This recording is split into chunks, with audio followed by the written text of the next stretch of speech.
Right, let's get going. Good morning, Oh, wow. good afternoon, wherever you are. Wisdom's Chats USA. We are visiting 2725 Avenue It's K, black Fort there. Madison, Iowa. And there she is, lady of the moment. So BJ, that's you. That's you right there, BJ? That's me. Wow. There you go. So, Nothing small about that place. yeah. Oh, You probably don't have the entire building, right? Aren't there apartments in there? no, it's one whole house, but that it's deceiving because the house is only 900 square foot. It looks a lot Okay. bigger than that. No, There you go. Who Why don't you on your porch, BJ? Oh, yeah, that's it right there. The old brown house. That's it. There there you got go. to be So, there got to be treasures under that. Is that a wooden floor, and underneath that is there a hidden compartment there? Well, you know, I've never treasure hunted under there. But I am the mother to about 12 outside fur babies that people have dropped off along the way. And they, during bad weather, rain, storms, there is a place on each side of that it's corrugated metal is what that is under there. And they crawl under there and stay warm or stay dry under there or out of the snow. okay. Just go to the top. There's a fireplace there, Ivan. Yeah. Fireplace. Yeah, Where? in BJ's home there. Can you see a chimney? I suppose we should just ask BJ. Have you got a fireplace there, BJ? No, not any longer. I believe there was one at one time. We do have a chimney stack in the kitchen, but So under the hearth of that old fireplace, you know, for good luck, they used to throw an old coin there. And sometimes that coin has a date and it's worth millions of dollars. So don't blame me when you dig up underneath where that is. yeah, Maybe they took the coin. maybe they might have. I'm telling you. There you go. Yeah. Get someone with a metal detector over that hearth area and just see if it goes beep, beep, beep, beep, beep. There you go. The house is old enough that it had an old coal bin in the basement. And I've heard the same thing about the coal bins when they were created. Old bills or old coins under that area. But the house is so old that the previous owners had removed the bin from the basement and they had concreted the hole up. So it's all concrete now. It would take a jackhammer and days to go over and find it. They gave you a Buddha story. They were looking for the coin. Yeah, they must have. Yeah, must have been. There you go. So BJ, yeah, we are visiting you. In fact, let's zoom out a little bit. So let's just zoom out a little bit so we can see some context here. So right on the banks of the Mississippi. I didn't even realize that, eh? It is. I told you I'm about 6 blocks, like right here from the river. And it's kind of hard to tell, but right here is some railroad tracks. So we have a lot of, we have a lot of train traffic that comes Does through the here. track go near you? It's not near me. It's not near me. It's several blocks away. And not a few miles. no, not a few No, miles, no. several blocks. Several blocks. Yeah, several So blocks. there's BJ, if you're looking at the screen on the big red dot in the middle, and here are the train tracks just on the edge of the Mississippi here. Yep. At the railway station, Fort Madison station. There you go. Oh, It's an old town. I'm going to tell briefly because I only have about 30 minutes. It is actually rich in history, but I'm just going to highlight some of the stuff that we have here in town. The town is only about 10, 11, 12,000 people. It's not very big. And for years, the railroad was one of the biggest employers. And then I'll show you another big employer. But over the last 20 years, we have increased our manufacturing base, one, because we're located very close to a main highway. And then because of the railroad, and then because of the barge traffic that floats up and down the Mississippi River. So we have a place, a town about 20 miles south of where I'm located called Keokuk. It's an old Indian name, and it has a sugar plant. It's not a refinery that I know of, but it could be. And it produces all kinds of sugar, whether that's your refined sugar, your powdered sugar, dextrose, and all kinds of forms. And then they use that and load it on the barges on the river, and then they can ship it north or south down to New Orleans and stuff. So, and then we have Siemens.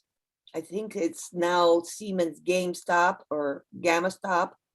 And it is a Norwegian or Swedish / German company that is that builds the gigantic wind turbines. We build the blades for all the big wind farms and major processing companies and plants and stuff. So it's that has just popped up in the last couple of years. Excellent. So that's Keokuk there. Yeah. And I see you. Yeah. Here's an interesting thing. We are the only state, the only county in the state. And if I'm not mistaken, we're the only county in the entire US that has 2 county seats. And that goes back to our history as well. Because of where we're located and because of how we were developed and founded, back in those days, it was quite difficult to travel. Between the location marker of where I'm at and Keokuk, it is about 20 miles south. So in the days back in the horse and buggy days, we flood here a lot because just south of Keokuk is the Missouri border, and that the border is divided by a river called the Des Moines River. And back in the day, that whole area just flooded like crazy. And it still does, even now. You can't build a berm big enough or tall enough to prevent the Mississippi from flooding. Back about 13 years ago, we had a flood that actually wiped out one whole town just across the Missouri border from Iowa. It just leveled the whole town. Afterwards, when you were driving by, you saw stoves and refrigerators and televisions and cars parked up in the treetops. That's how tall, that's how much it flooded here. But if you live in the area, it's an annual event. It happens. It just happens. Another interesting fact is that the river is maintained by the Coast Guard. not by the Army Corps of Engineering, like a lot of people assume. It is maintained by the Coast Guard. And every city along the banks of the Mississippi has been granted, I don't know what the legal term is, but has been granted permission by the Army Corps for law enforcement. So for instance, if you have a boating accident or a fishing accident and someone's assumed to be drowned or lost, or a fire that happens, if it is within, I believe, so many feet of the banks of where that town's located, if it's so many feet into the main channel of the Mississippi, that now becomes city responsibility. So it's kind of screwed up. And I will tell you, let me ask you guys, what do you know? What have you heard, or what legends have you heard about the Mississippi River? Oh, gee, Mark Twain used to Yeah, live near it.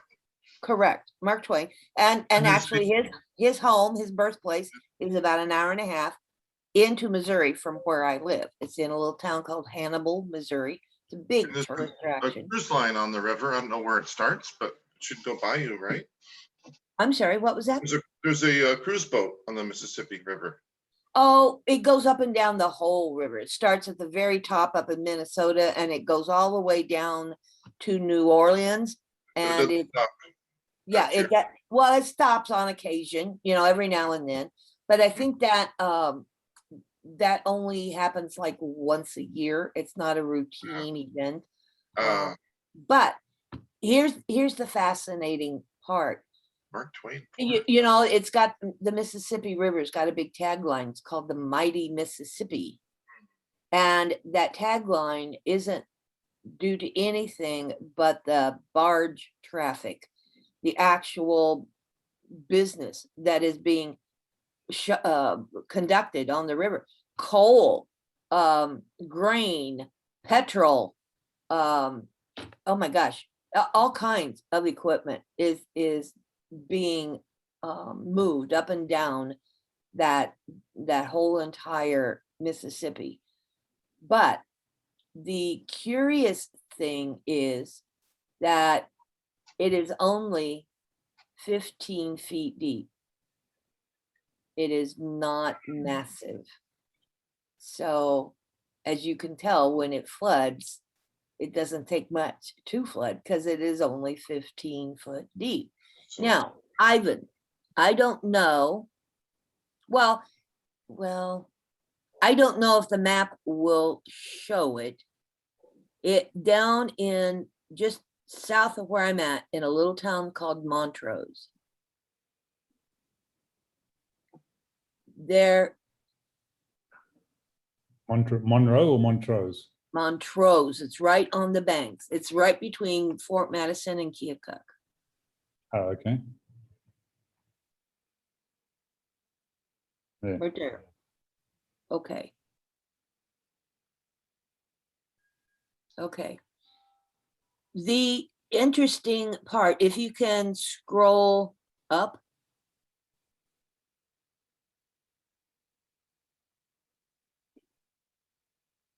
Okay, this section right here. You can't see my pointer. Where are you pointing, PJ? Well, where in the middle of the river, you've got some name I can't make out. Right where you're yeah. What's that say right there? That says Illinois and Iowa, and then Mississippi River.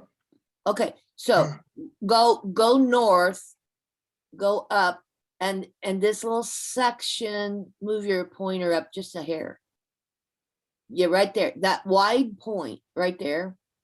It is the widest part of the entire breadth of the Mississippi.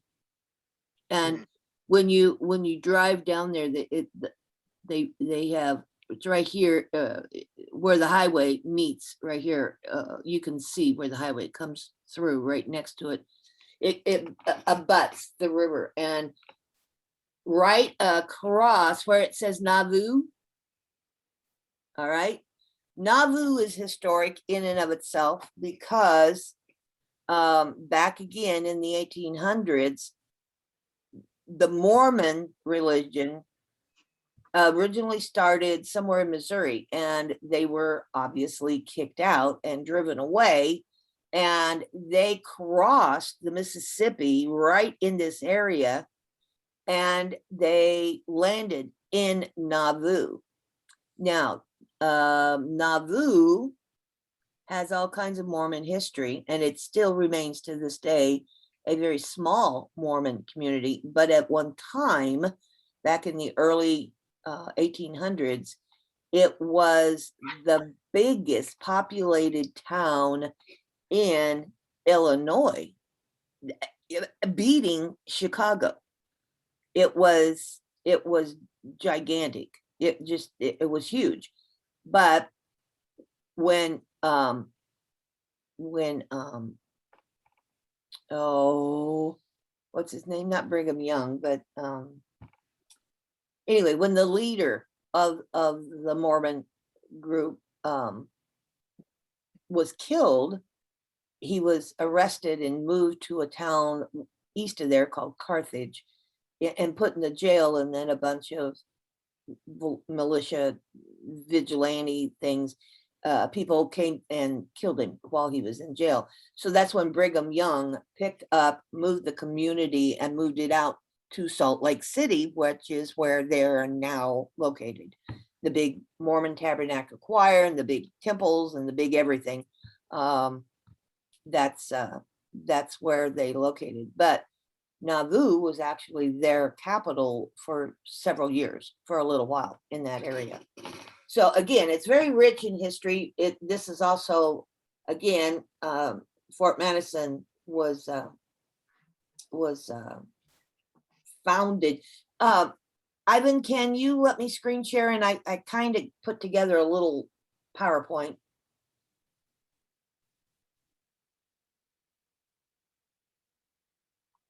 Yeah, you should be able to get it up. Okay. Oh, you got your whiteboard. No, that's not what I No, we want. got the whiteboard, not the PowerPoint. Yeah, that's not what I wanted.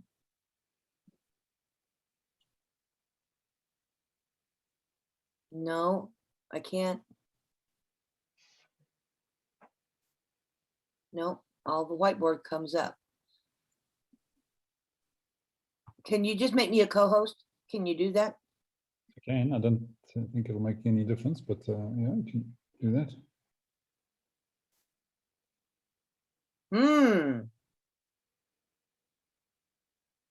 What? BJ, Zoom never works for me when I want to demonstrate anything. Well, how am I going to do this? When you go to your share screen, BJ, it should bring up a couple of different icons. Is your PowerPoint open? It's not a you open- PowerPoint. It's not a PowerPoint. What is it? It's not a PowerPoint. It's a. What it's a- is it? Yeah. It's a A link? keyboard. Yeah, no, it's a. Hang on. Let me get out of here and I'll. Yeah, hang on.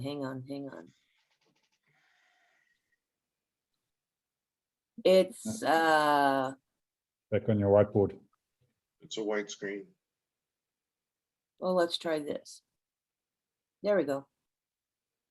Can you see No. that? No, I'm I still see seeing big your box of whiteboard, white. BJ. You only can see my whiteboard? Yeah, Well, I need access to my desktop. Are you trying to show something on your desktop? Yes. I created, it's like a PowerPoint, but it's not in PowerPoint. Is it- It's Keynote. Okay, but is it open? Have you opened up the application? Yeah, I have to get to the desktop though to open it. That's what I had. No, but you've got to open it before you go into share, BJ. So just close your sharing Oh. again. Okay, Close the sharing. okay. Open your application.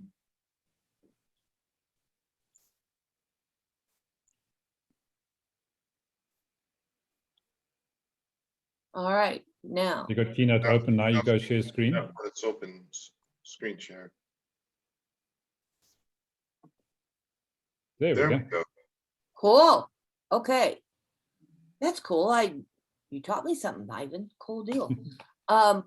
This is an image of the original fort.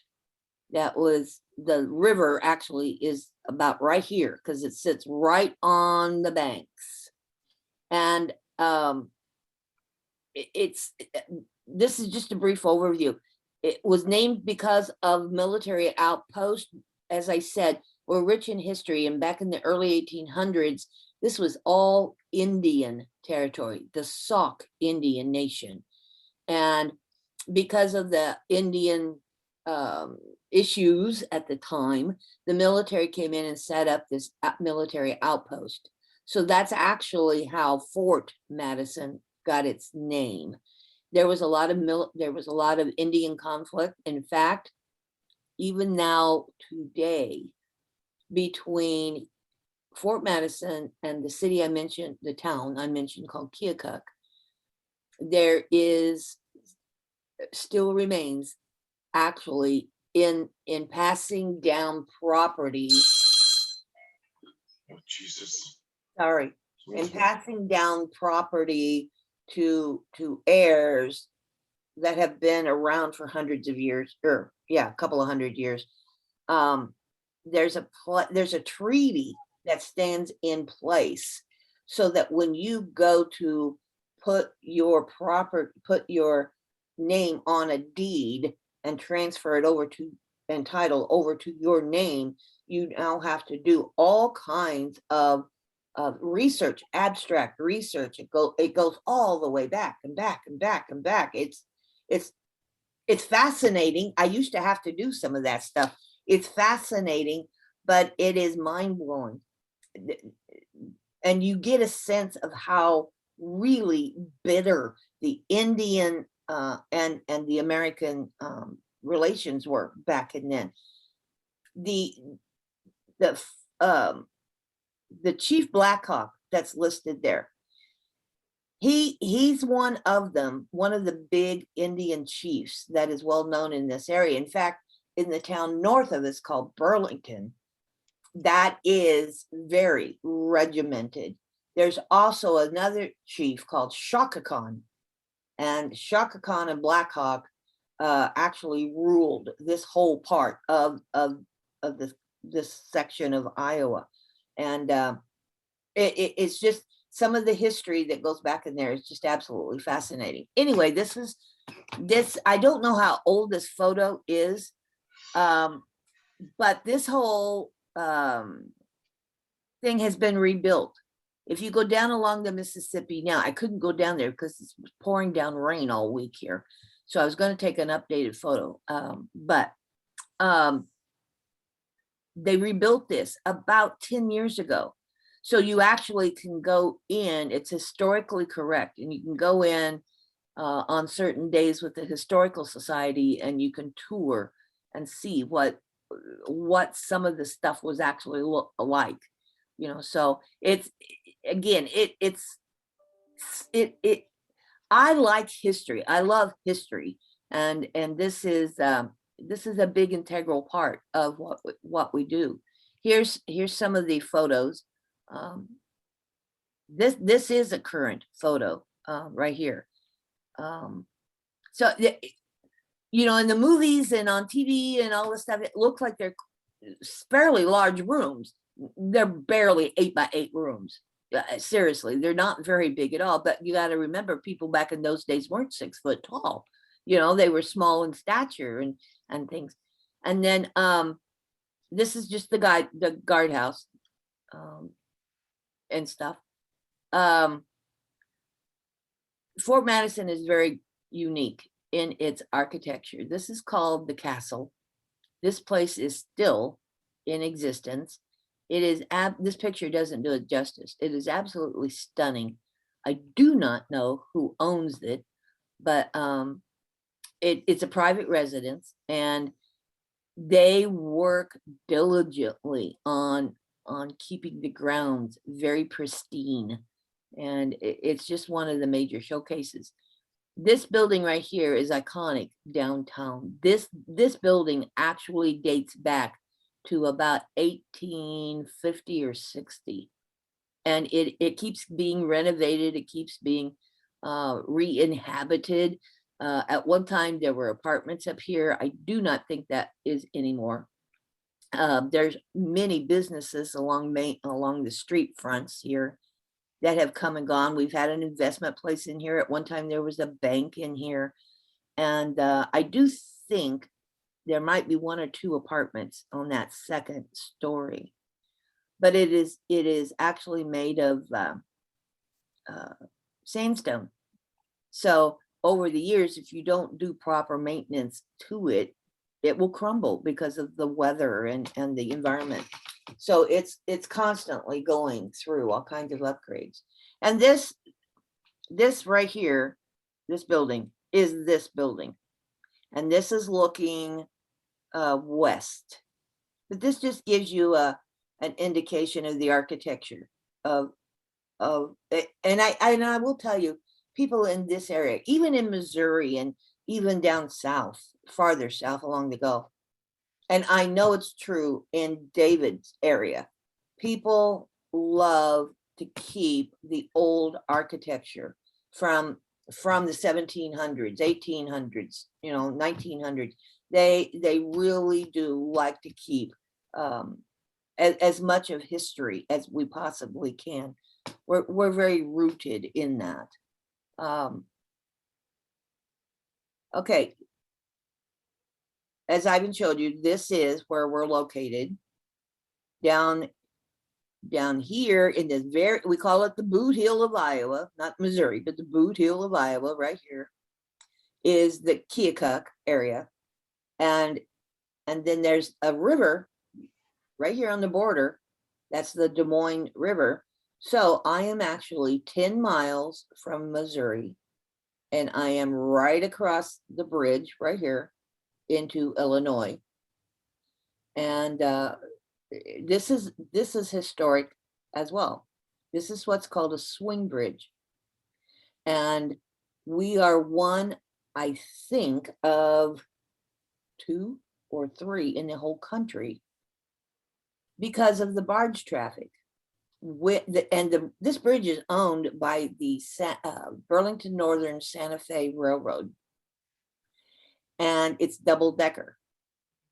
So railroad tracks come across here, and then vehicles come across here, and there is a toll booth, and you pay a toll to go across. And the money's collected and owned, split between Fort Madison City here, a little town over here called,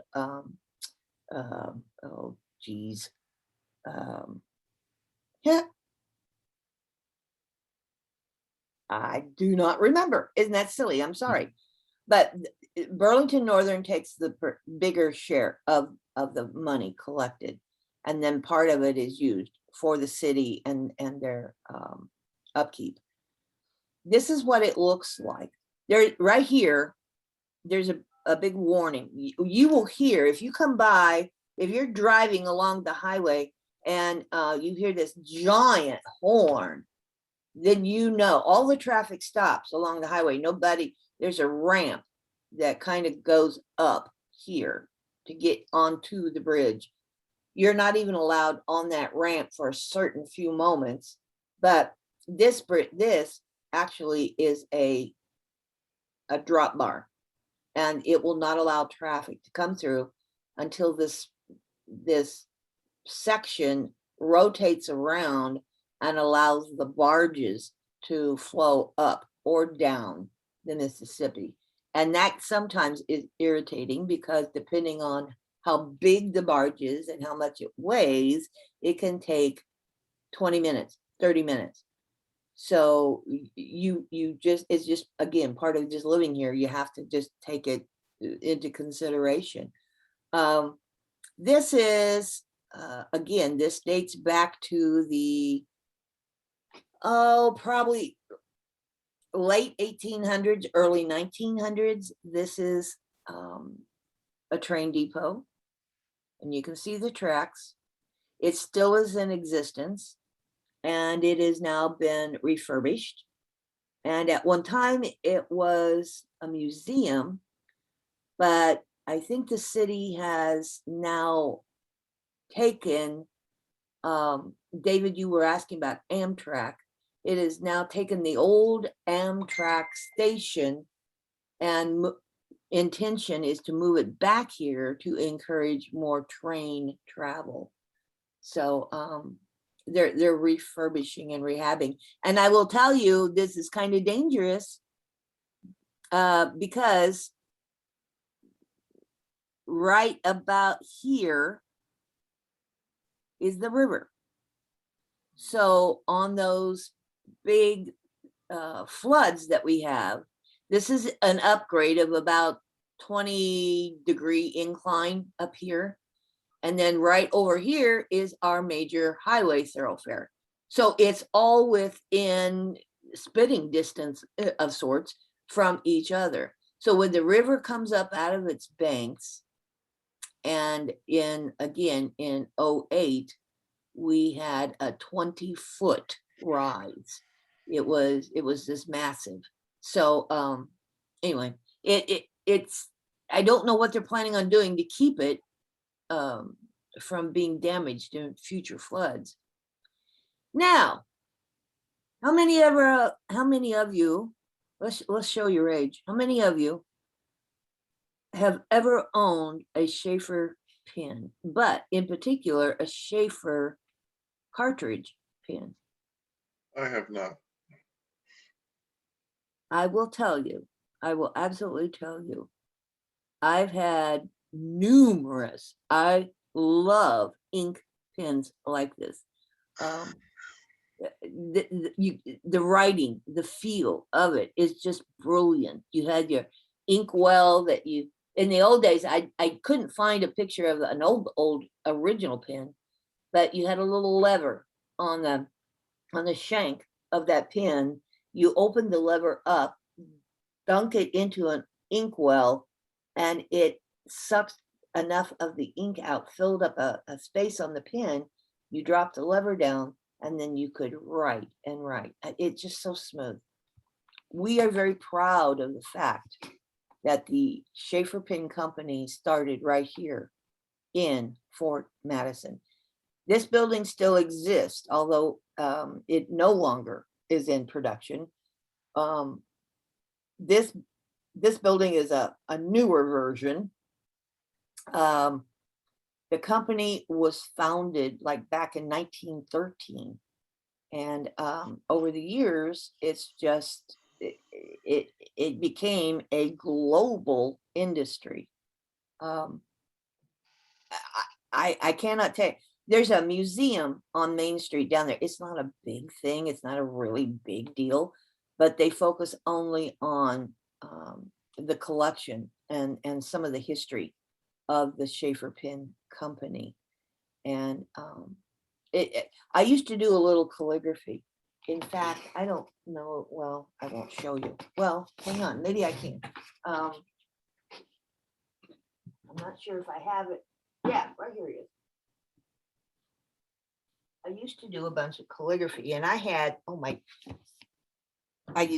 it was insane, my collection that I had. But here's one of the things I had. This is a solid hand-blown glass quill pen. It's solid glass, and this is smaller version, but the old inkwells used to look like this. So right now in this set, I've got 4 basic colors, but I still dab in the calligraphy. But I can tell you what got me started was an old Schaeffer pen that that I was gifted for a birthday, and I absolutely fell in love with it. Nowadays, if you go to places, craft stores and things, You can still find some Schaeffer pens, but now they have the plastic cartridge cylinders that you just unscrew the top or the nib off, and you just drop that cartridge down and screw it back on. It takes a little while to get the ink into the nib, but once you do, again, the quality is still fabulous and fascinating. This is probably the most iconic set right here. Back in the 50s and 60s and 70s, any big businessman had to have an absolute, this is a pen and a pencil. And Schaeffer was known for creating them. This was a status symbol. If you had one of these on your desk, this you were in big time, big time. This is Mr. Schaeffer, Walter Schaeffer. He actually was a gold maker, jewelry maker. And back in the late 1800s, late 1800s, the business went under, and he and his father created this pen, a writing utensil, and the goal was to make it the smoothest, the best ever. So that's how the history started, and that's how it is. This is their home, or was their home. I don't think this home exists anymore. I have not been able to find it anywhere. There's no address listed on any of the archives or anything like that. So, but that's quite a place. And again, this is back in the around the turn of the century and early 20s and 30s, because I think he passed away in the 30s or 40s. So, and over the years, Schaeffer died out. It was bought by oh my gosh, Bic Corporation, the Bic company. So the history was kind of passed down. They still do a little bit of stuff, but I also, hang on, I want to still do something. Oh, I got it. I keep forgetting to do that.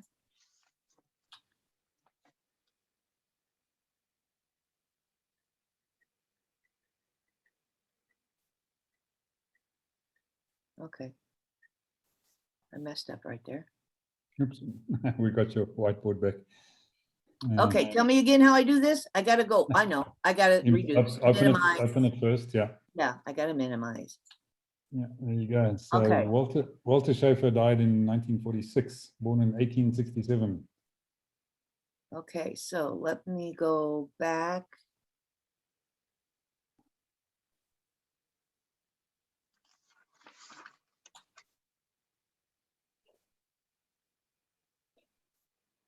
Okay, I want to share some stuff with you. Again, these quickly, these are just some photos that I picked up off of Google. Just the different styles. This actually was my very first pin. This is what somebody gave me as a birthday gift. But just the styles and here's an overview of the plant. A lot of this isn't in existence anymore. Some of it's been torn down. This was a piece that was attached to the felt backing of the desk sets. Even back then, in those days, it was quite pricey. I mean, you're looking at $30, $28. That was quite expensive, you know, back in the 50s. So anyway, and then I want to show you, oh, that's what I did there.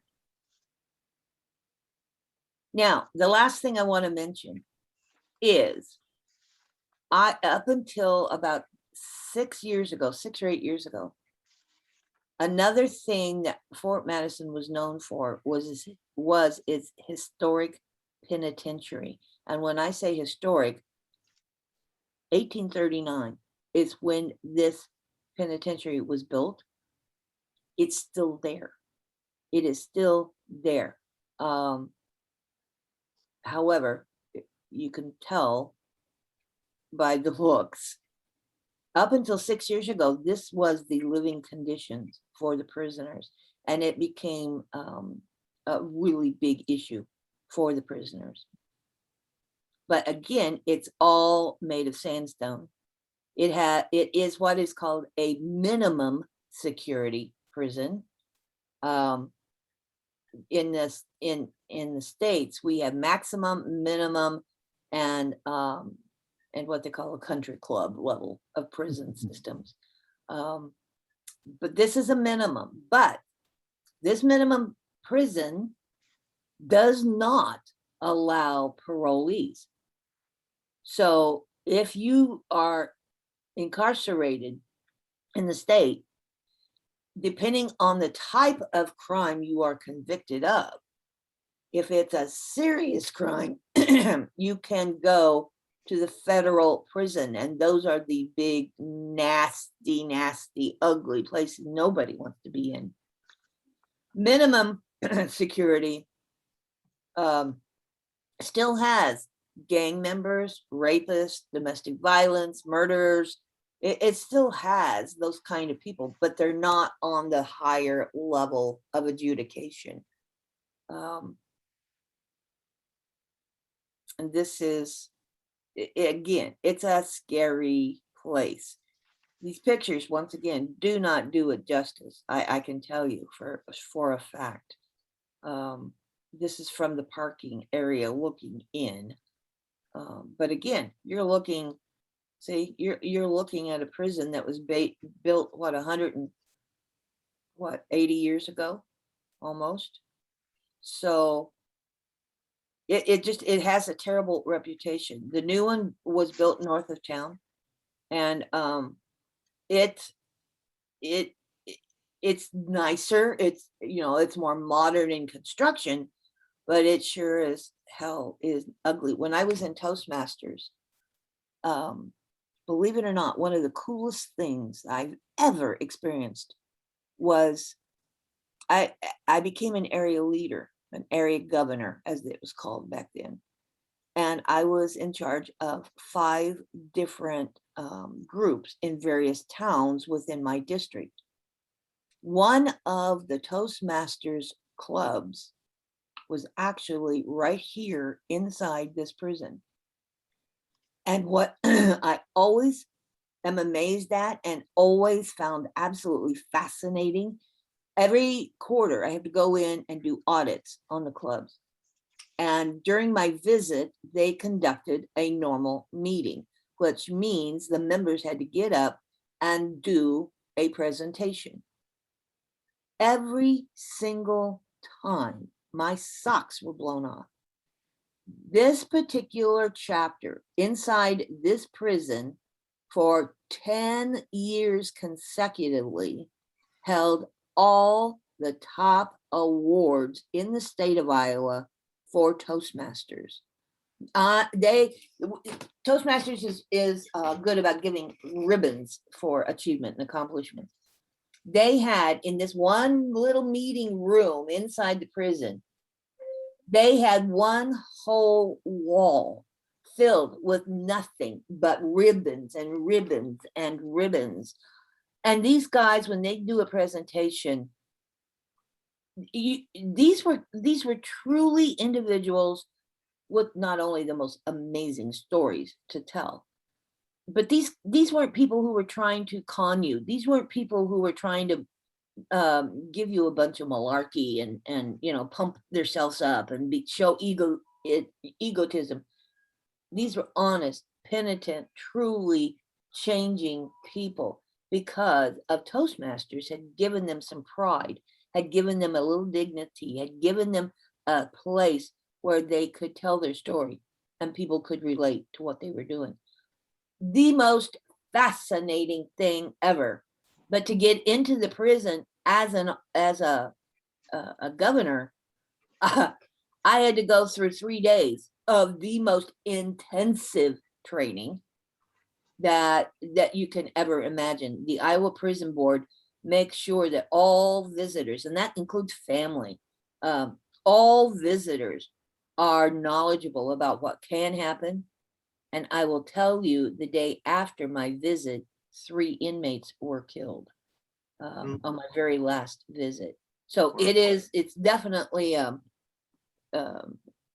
it's one of the big one of the places where it's terrifying. I mean, you hear that those iron bars go clang and they reverberate, the echo reverberates, and you've seen the visions and images on television, movies. It's 10 times worse than that, guys. I'm telling you, it is the most scary place. But once inside, I was speechless, and you know that's hard for me. I was speechless because it's hard for you. because these guys just laid me flat out on the floor with their talent, their skills, and their ability. They're wanting to change and become something better than what they were and have been convicted of. So there's a lot of history in Fort Madison, but it's not a special place. I mean, it's just an average town, but a lot of historical things here. So I know I've gone way over time. So thank you all. But no, thank you, BJ. I mean, it's been absolutely fascinating and a real treat to listen to you talk about it. Passion with your passion for your area, which is always great. So really appreciate that. So yeah, wisdom's chat with a difference. Why not? Yeah, it was a great session. I certainly enjoyed it. So yeah, we need a topic for next week. Lee, some thoughts? Well, Trevor kind of has prompted it, and even BJ with her talking about her pens, you can just see this absolute delight in this artistry of this beautiful object. And Trevor spoke about coins, and then I just love the fact that he even mentioned at the end, you know, these treasures. So I'm thinking that maybe our topic for next week is treasures that we have in our special treasure. What's something that we have in our home, or that is a special, maybe it's a beautiful object, or it's a memento from a particular experience, or something that's been passed down to us from generations, but a treasure that we would never sell. It's something that we would always keep close to us because it has great value to us, probably way more than the actual financial value of it. So let's talk about our treasures tomorrow, next week. Fantastic. Thanks, Lee. Right. So yeah, let's go on a treasure hunt. Why not? Yeah, So, yeah. we want to hear about your treasure. Think about it. I've got a few. Lovely. Good. Fantastic. Thanks, All right. BJ. That was absolutely fantastic. thank Thanks, you. everyone. And Trevor, thanks for all the extra keynotes over in the chat. You're 100% spot on right there. Excellent. Good. Everyone. All right. Thanks, folks. Have a good day further. See you. Thanks, soon. everyone. Cheers. Great. Bye. Bye. Bye.